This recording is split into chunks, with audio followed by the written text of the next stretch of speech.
Fala pessoal, a turma tem me cobrado, então não tem como não falar sobre a denúncia realizada contra o ex-presidente Jair Messias Bolsonaro e tantos denunciados.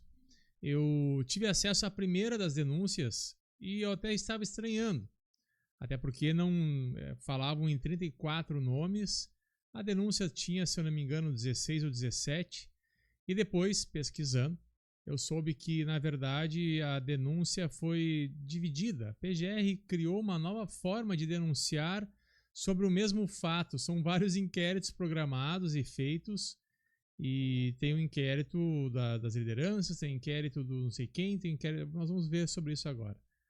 Mas o importante é nós destrincharmos um pouco isso e deixar gravado aqui também o meu posicionamento sobre tudo que está acontecendo. O que a gente já sabe é que na denúncia promovida pela PGR, ela se utilizou como base não esses áudios que agora vazaram, esses áudios de alguns policiais, alguns membros do exército que foram presos, mas de áudios, aliás, de uma delação que foi realizada pelo Mauro Cid, uma delação totalmente irregular, totalmente descabida, o sistema judiciário brasileiro que permitiu, nos últimos tempos, a delação premiada, ela vai informar que somente pode realizar perguntas ao delator o Ministério Público. E também membros da polícia que estão fazendo interrogatório, delegados. O que a gente percebeu foi que a delação premiada do Mauro Cid foi acompanhada e perquirida pelo Alexandre de Moraes, o que por si só tornaria a própria delação do Mauro Cid anulável. Mas, como nós vivemos uma crônica de Nárnia, onde as coisas acontecem segundo a vontade do Supremo Juiz, aquele que é chamado de vítima também é o promotor, é o acusador e vai ser aquele que vai sentenciar, até porque ele encaminhou a denúncia da PGR para a primeira turma do STF. Alguns ministros do STF, inclusive, achavam e acham que a denúncia teria que ser apresentada para o plenário, quer dizer, que todos os 11 ministros deveriam julgar, não somente a primeira turma, que contém ali junto dos seus membros o Flávio Dino, o Cristiano Zanin, Alexandre de Moraes, Barroso. E mais, acho que mais um, se eu não me engano, tem mais o Gilmar Mendes. O que é um absurdo. Porque nós temos ali o Alexandre de Moraes, que é o acusador, a vítima, o que faz de tudo, que criou o inquérito do fim do mundo. Nós temos dois indicados pelo Lula, Cristiano Zanin e Flávio Dino. Nós temos ali o Barroso, que embora faça discurso dizendo que vai julgar de forma isonômica, foi o mesmo que foi no manifesto da esquerda, num evento do PT, se eu não me engano, dizer que eles venceram o bolsonarismo. Será que vai ser um julgamento parcializado? Hoje, os ministros do STF dão mais entrevistas do que muitos políticos. Muitos deputados federais, muitos senadores eles estão mais na mídia, e isso só acontece no Brasil, do que aqueles que vivem na mídia. Ministros da Suprema Corte americana, europeia, eles não dão entrevistas, eles são avessos a entrevistas, eles querem um anonimato para julgar de forma imparcial todas as decisões que têm que ser tomadas. Diferente no Brasil. Mas vamos lá. Encontrei isso, quero dividir com vocês. Veja quem são os 34 denunciados pela PGR por suposta tentativa de golpe de Estado. E vai dizer aqui o seguinte. A Procuradoria-Geral denunciou nesta terça-feira, dia 18, 34 pessoas no inquérito, que investigava por tentativa de golpe de Estado após as eleições de 2022. O Bolsonaro está entre os implicados. A PGR pede que Bolsonaro responda pelos crimes de golpe de Estado, abolição violenta do Estado Democrático de Direito, organização criminosa armada, não sei qual arma que utilizaram, se foi o batom aquele da mulher que foi presa, e está presa já há 2 anos, e vai ser condenada por 16 anos por pintar com batom, perder o mané numa estátua. dano qualificado por violência e grave ameaça contra o patrimônio da União e deteriorização do patrimônio tombado. Também foram alvos da denúncia o ex-ministro e ex-vice na chapa de Bolsonaro, general Braga Neto, e o ex-ajudante de ordens, Mauro Cid. Isso aqui que eu acho muito estranho. Eu sou operador do direito, trabalho com direito só há 20 e poucos anos, e eu confesso que eu não via até hoje uma forma de denunciação nesse caráter, nesse critério. A PGR dividiu os 34 denunciados em 4 núcleos criminosos e... apertei sem querer. E fatiou a acusação em 5 peças. Com isso, poderão ser abertos 5 processos paralelos. Deixa eu tirar aqui para não ficar dando propaganda. Uma das peças da denúncia contém 8 pessoas, por formarem o núcleo crucial da organização criminosa. Segundo o PGR, é o grupo crucial, de onde teriam partido as principais decisões e ações. Neste grupo estão integrantes do alto escalão do governo passado e das Forças Armadas: Jair Bolsonaro, Alexandre Ramagem, Almir Garnier Santos, Anderson Torres, Augusto Heleno, Paulo Sérgio Nogueira, Braga Neto e Mauro Cid. Outra peça descreve o núcleo de gerenciamento das ações ordenadas pelo núcleo crucial. São 6 denunciados. E acho bacana o seguinte: são 207 ilações contrárias, quer dizer, são talvez acontecimentos que teriam sido realizados. Aqui, vamos lá. Essa aqui, onde teriam partido. Onde teriam, não é uma afirmação, teriam partido. Agora, sabe que na política a gente não fala mais que a pessoa está mentindo. A pessoa está falando uma inverdade, sabe? Que fica mais bonito e menos perigoso ser processado ou de ser anulado depois. Outra peça: 6 denunciados teriam direcionado a ação de órgãos policiais, coordenado o monitoramento de autoridades, mantido contato com manifestantes acampados ou elaborado minutas golpistas. São nesses grupos Silvinei Vasques, Marília Ferreira de Alencar, Fernando de Souza Oliveira, Mário Fernandes, Marcelo Costa Câmara e Felipe Garcia Martins. A terceira peça: 12 pessoas que teriam executado as ações como monitorar autoridades e pressionar o exército a apoiar um golpe. O núcleo operacional é integrado principalmente por agentes da Força de Segurança: Estevam Delfilóquio, Hélio Ferreira Lima, Rafael Martins de Oliveira, Rodrigo Bezerra de Azevedo, Vladimir Matos Soares, Bernardo Romão Correia Neto, Cleberson Ney Margalhães, Fabrício Moreira de Bastos, Márcio Nunes de Rezende Júnior, Newton Diniz Rodrigues, Sérgio Ricardo Cavalieri de Medeiros e Ronald Ferreira Araújo Júnior. As últimas 2 peças da denúncia denunciam 8 integrantes do núcleo de desinformação, que seria responsável por propagar notícias falsas sobre o processo eleitoral e realizar ataques virtuais a instituições de autoridades.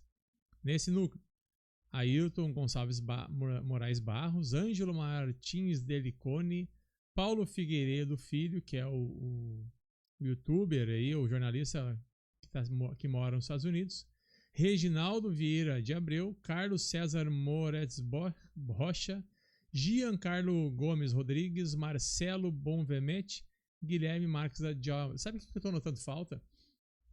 Do queridinho deles, que eles adoram perseguir, que é o Alan dos Santos. Estranho, né? Que bom. Esqueceram um pouco ele. A lista. Aí tem aqui, Ailton, aliado próximo de Bolsonaro, militar reformado, foi preso após ser indiciado no inquérito que investiga o suposto esquema da fraude em cartões de vacinação. Chegou a ocorrer a deputado estadual, mas não se elegeu. Alexandre Ramagem, deputado federal, concorreu à Prefeitura do Rio de Janeiro em 24 pelo PL, é ex-diretor e delegado de Polícia Federal. Aqui vai falar sobre a história, quem são cada um deles, né? Augusto Heleno, Bernardo. E sabe o que eu acho bacana de perceber? Por que eu digo bacana? É que eles conseguiram fazer todo esse apanhado aqui desde 2023, 8 de janeiro, né? Segundo própria denúncia, o Bolsonaro chegou a participar da formulação e edição de minutos de golpe. Foram apreendidos textos e são apresentados como provas de denúncia. Quais são esses textos? Documentos rascunhados? Porque, pelo que me parece, o que eles falam aqui é do tal do Kids Preto, teria uma ordem até mesmo de executar aí Lula, Alckmin, Alexandre de Moraes, se eu não me engano, e outros tantos. Mas parece que a ordem não foi executada ou não foi realizada esse golpe, porque eles perderam um táxi. Segundo a informação é que eles tramaram um golpe de Estado armado. Os militantes estavam lá no dia 8 de janeiro, um dia que não tem ninguém em Brasília, a não ser o pessoal da segurança, quem trabalha lá, porque é recesso parlamentar, então não tem deputado, presidente, ministro, não tem ninguém lá. Tanto que tem pouco turista lá, porque só vai turista mesmo quem está trabalhando na política, não está lá em janeiro, naquele período, a não ser por uma extrema necessidade. Mas assim mesmo, não conseguiram pegar o táxi, não foram armados. Inclusive teve aquele caso fatídico daquele senhor que tirou a sua vida lá na Esplanada agora em 2024, né? Caso também que ninguém fala mais sobre isso. Talvez era uma loucura mesmo, ou talvez ele foi exterminado antes de cometer qualquer ato. Enfim. Mas sabe o que me chama a atenção? Que eles fazem todo esse apanhado. Olha, a PGR está de parabéns pelo trabalho que foi feito. Mas a gente tem uma outra situação que envolve isso aqui. Deixa eu ver se está aberto aqui. Primeiro, é esse vídeo com áudios que eu vou passar aqui um pouco para vocês, que o Fantástico colocou. Claro, eu não sei como é que o Fantástico sempre tem acesso às informações que são necessárias, teoricamente, para veicular, fazer os seus programas, aí fazer o seu trabalho jornalístico, né? Podemos chamar assim ainda? Não sei. Mas eu vou aumentar aqui um pouquinho a tela para ficar melhor. Vamos acompanhar junto.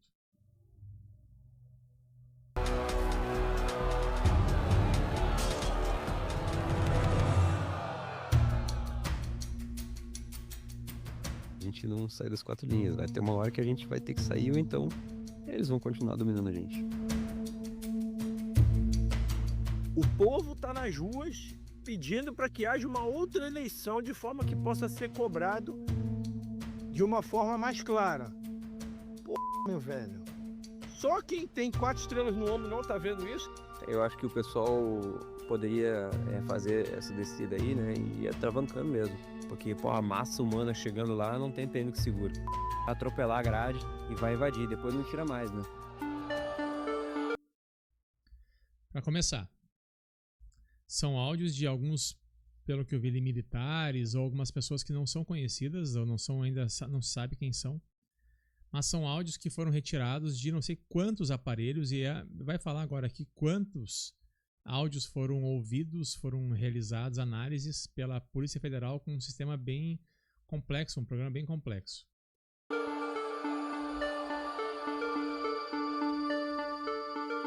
Kid Preto, o decreto é real. Foi despachado ontem com o presidente. Primeiro que esse general Mário Fernando ia falar que foi despachado ontem com o presidente, dá uma risada. Depois, se eu não me engano, tem áudio dizendo que o presidente não assinou, não quis assinar. Quer dizer, foi conversado sobre isso? Ou foi uma proposta que foi levada ao fim e ao cabo? Porque pelo que se percebe, houveram tratativas de alguns militares para realizar esse golpe Eles, inclusive, levaram o povo, e existe já aí um documento dizendo que, por intermédio de impulsionamentos feitos com a conivência e o apoio da Meta e outros órgãos, para que se fizesse aí um encaminhamento das pessoas para o dia 8 de janeiro estar em Brasília. O presidente Bolsonaro não estava em Brasília. Ele estava nos Estados Unidos. Foi criticado por isso, inclusive, lembra? Se manifestava sobre realizar tudo nas 4 linhas. Nunca deixou de lado a Constituição Federal. Nunca deixou de lado a lei. Segundo ele era crítico de várias questões, e você sabe muito bem disso. E ele nunca deixou de respeitar o ordenamento jurídico brasileiro, mesmo que para isso ele sofresse as penalidades. Tá com medo de ficar para a história, de dizer que fomentou um golpe? É a hora da gente, cara.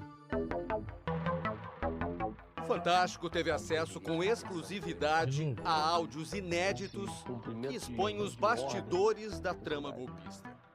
Os arquivos extraídos de celulares e computadores, a partir de apreensões e quebras de sigilo, mostram conversas entre envolvidos na tentativa de golpe de Estado. E, segundo as investigações, revelam a participação de militares e civis no plano de tentar pôr fim à democracia brasileira. Como esse áudio enviado pelo tenente-coronel Guilherme Marques de Almeida, que na época estava no comando de operações terrestres do Exército em Brasília. Se eu tiver alguma possibilidade de influenciar alguém dos movimentos, eu estou tentando plantar isso nas redes onde eles estão. Estou participando de vários grupos civis. Neste trecho... Tá percebendo? Tentando plantar isso nos movimentos que foram organizados para contestar o resultado das eleições. Movimentos que foram realizados em frente aos quartéis, ao parque histórico, a locais onde brasileiros indignados e não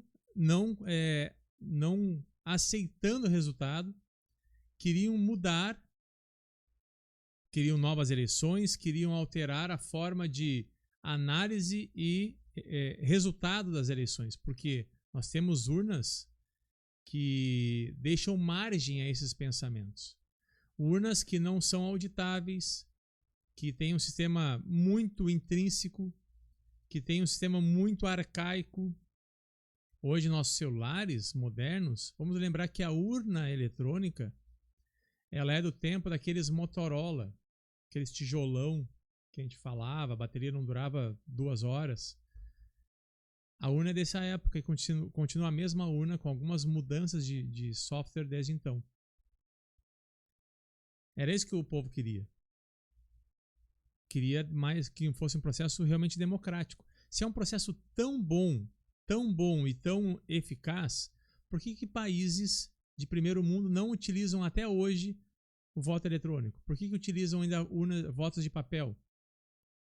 Os Estados Unidos permitem votar por correio. Embora que a gente não tenha mais nem correio direito no Brasil, mas aqui no Brasil nós temos uma urna eletrônica que sequer consegue passar por auditoria externa. Militares em postos de comando incitavam a participação popular e discutiam como usar os manifestantes em frente aos quartéis como massa de manobra para pressionar por uma intervenção. Não adianta protestar na frente do QG do Exército, tem que ir pro Congresso. E as Forças Armadas vão agir por iniciativa de algum poder. Porque assim, todo mundo quer Forças Armadas por quê? Quer um mecanismo de pressão chamado arma, né? Para apaziguar, a gente resolve destituir, invalidar a eleição, colocar voto impresso, fazer uma nova eleição, com ou sem Bolsonaro. Tá entendendo? O próprio militar vai dizer que não interessa para ele Bolsonaro, que eles estavam realizando uma ação que independia da presença ou não do Bolsonaro. O que eles queriam era realizar aí uma nova eleição, e para isso eles tinham que utilizar o povo como massa de manobra. Eu não sei se a intenção do Fantástico com essa matéria era comprovar a participação do Bolsonaro, Mas eu sei que eles conseguiram comprovar a não participação do Bolsonaro. Que os áudios mesmo dizem, não interessa o Bolsonaro, ele só precisa assinar, e ele não assinou. Eles forçaram o Bolsonaro a assinar, e o Bolsonaro falou que não ia assinar. São 12 minutos de vídeo, e eu não vou botar esse vídeo na íntegra aqui, porque tem direito autoral. Mas, como esses áudios demonstram a participação ou não, nós temos que levar em consideração. E mais, já deixando para o final do vídeo, como é interessante perceber que quando eles querem, eles conseguem quebrar sigilos de celulares. E outra, como eles conseguem ter imagens somente as necessárias. Por quê?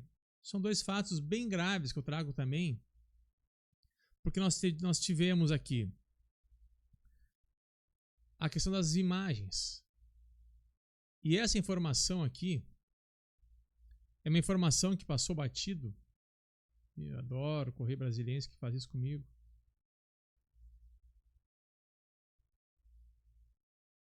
Ué?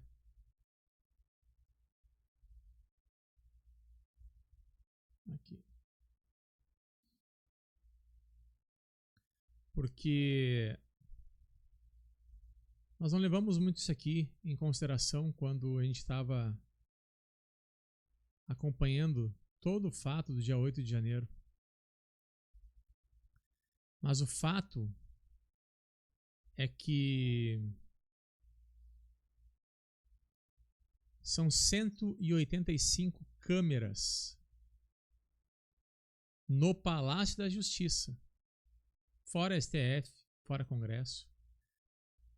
E o Dino entregou sob pressão 4. 181 câmeras não foram acessadas pela Justiça. Mesmo pressionado pela Comissão Parlamentar de Inquérito para que investigue os atos de 8 de janeiro, o ministro na época, Flávio Dino, entregou apenas 4. Ô, Correio, me ajuda. Das 185 câmeras. Agora o Correio não vai parar de fazer isso aqui comigo, né? Que bom. Segundo essa matéria aqui, que agora eu não vou conseguir ler, não existiam mais imagens, porque houve uma falha no contrato com a empresa que opera as câmeras. E que, segundo esse contrato, as imagens têm que permanecer somente 30 dias. Mas um ato tão grave como uma tentativa violenta da abolição da democracia no Brasil, uma tentativa de golpe de Estado, essas imagens não foram salvas. Não foram guardadas. Não houve um pedido do ministro da Justiça para guardar essas imagens. Não houve um pedido do governo brasileiro para salvaguardar as imagens que estavam nessas câmeras? Ou será que não havia interesse em mostrar todo o conteúdo dessas câmeras? 181 câmeras não foram vistoriadas, somente no Palácio da Justiça.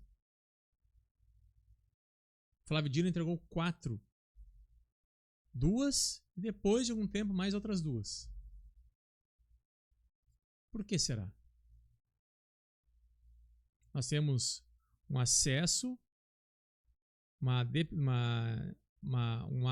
acesso a imagens, da mesma forma que, segundo foram recuperadas mensagens apagadas desses celulares, desses militares que foram presos, que estão envolvidos com esse golpe aí, com essa situação toda. E ao mesmo tempo, eles não conseguiram recuperar as imagens das câmeras? Ou não houve interesse? E quando eles querem, eles silenciam. Lembra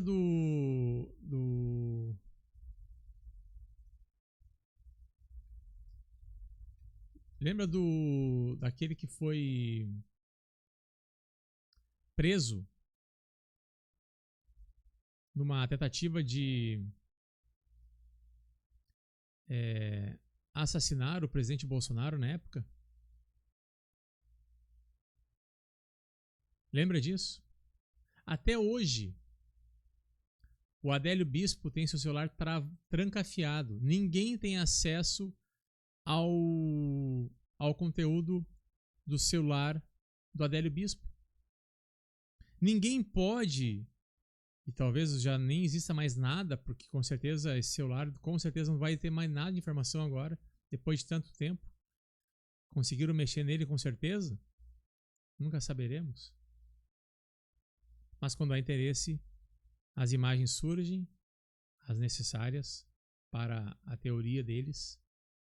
Os áudios surgem necessários para demonstrar o encaminhamento que eles querem. E é feita uma denúncia contra o ex-presidente Jair Bolsonaro, encaminhada pelo ministro que persegue o presidente desde 2019, desde quando assumiu a presidência, utilizando como base uma falta grave, uma ação grave, através de uma delação totalmente corrompida, totalmente anulada e totalmente descabida. Vamos lembrar que Mauro Cid, quando foi ouvido pelo Alexandre de Moraes, o Alexandre de Moraes, o ministro, disse para ele: olha, se você não colaborar, você vai ser preso, seu pai vai ser preso, a sua esposa vai ser presa e a sua filha vai ser presa. Até papagaio fala nessas horas. Até mudo fala nessas horas. Gilmar Mendes, em 2000 e tanto, falou que a força e a forma que estavam levando as delações lá do Mensalão, do Petrolão, era o pau de arara do século XXI. O mesmo é feito agora com Mauro Cid, que teve, não por si, por sua vida, mas que fez a vontade de um ditador por conta de ameaças que sofreu não a ele, mas a sua família. Que nós possamos observar tudo. A palavra de Deus vai dizer: analise tudo, ouça tudo, veja tudo e guarde somente o que é bom. Que a gente possa aprender. Estamos caminhando nesse momento para uma quebra maior ainda da democracia, por um justiçamento de pessoas inocentes, ou para uma retomada da verdadeira democracia brasileira. Vai depender da ação e do que fizermos. Dia 16 de março é importante estarmos nas ruas para mostrar à nação e ao mundo que não estamos gostando nada do que estamos vendo. Até porque quem cala consente. Com vocês, Cristiano Zardi. Se você não se inscreveu no meu canal, se inscreva no canal, ajude a chegar a mais pessoas, deixe seu comentário, curta. E vamos juntos, levando a verdade, pelo menos a nossa verdade, pela internet. Forte abraço.